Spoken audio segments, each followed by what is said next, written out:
Assalomu alaykum, hurmatli fuqarolar, Narpay mahalla fuqarolari. Biz Xalq bankidan Dilafruzman.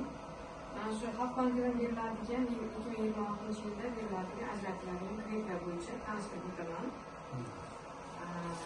Bizda eng hozir dolzarb ketadigan kreditlarimizdan hamroh ayol krediti.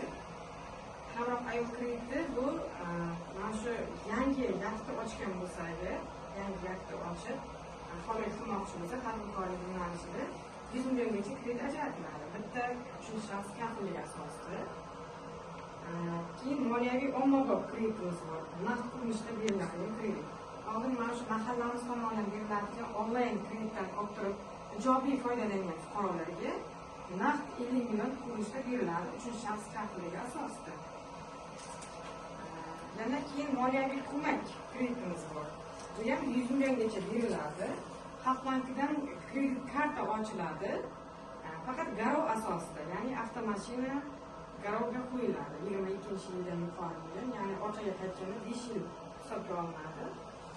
Garov asosida olinadi. Mana shu turdagi kreditlarimiz bor. Bugungi kunda prezidentimizning 49-sonli qaroriga asosan aholining daromadini oshirish, yoshlarni ish bilan ta'minlash, tadbirkorlikka